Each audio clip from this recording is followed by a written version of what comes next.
Jack and the Beanstalk by Miles Keller.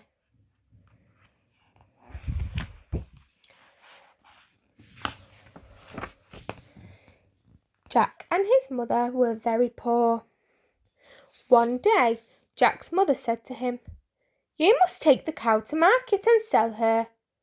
They needed money to buy food. Jack hadn't gone far when he met an old man who offered to swap 5 beans for the cow. "Why would I do that?" asked Jack. "These beans are magic. Plant them at night and by morning they will have grown right up into the sky." So Jack took the beans and went home. Jack's mother was furious. "You've been tricked!" she cried as she threw the beans out of the window, and she sent Jack to bed without any supper.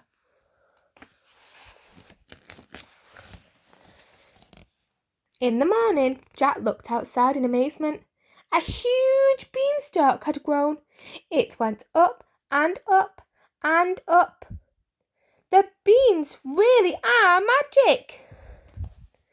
Jack quickly got dressed. "I'm going on an adventure," he told his mother.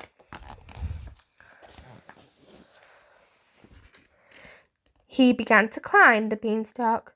When at last he reached the top, he saw a magnificent house sitting on a cloud. Jack knocked on the door, and a giantess opened it. "I suppose you're hungry after all that climbing," she said. "Come in and have some breakfast." Jack had only eaten a little before the whole house started to shake. "My husband's home," said the giantess. "You must hide." Hastily Jack hid and peeked. He peeked out to see a huge giant stomp into the kitchen.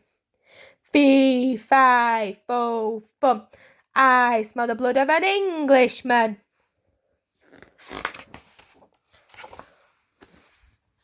The giant searched but couldn't find Jack, so he ate a huge breakfast, then started to count his gold. He soon fell fast asleep. So Jack snatched a bag of gold and dashed out of the house and down the beanstalk. His mother was so pleased to see him, and now they had money for food. The next day Jack climbed the beanstalk again. The giantess let him in, and her husband was soon home again. Jack hid. "Fee, fi, fo, fum. I smell the blood of an Englishman." After his breakfast, the giant placed a golden hen on the table. "Lay, hen," he ordered, and then the hen started laying golden eggs. When the giant fell asleep, Jack snatched the hen and climbed down the beanstalk. His mother was delighted. Jack climbed the beanstalk again the next day. He crept into the house.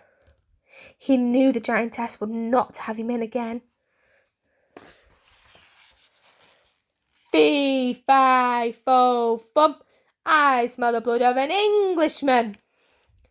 The giant was home, but he couldn't find Jack anywhere, so he sat down and ate an even bigger breakfast. Then the giant placed a golden harp on the table. "Play, harp," he said. The harp began playing a beautiful lullaby. Soon the giant was snoring.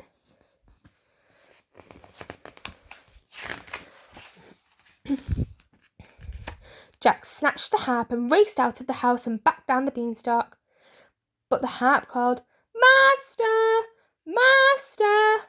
and the giant woke up. The giant chased Jack down the beanstalk. "Fee, fi, fo, fum. I smell the blood of an Englishman."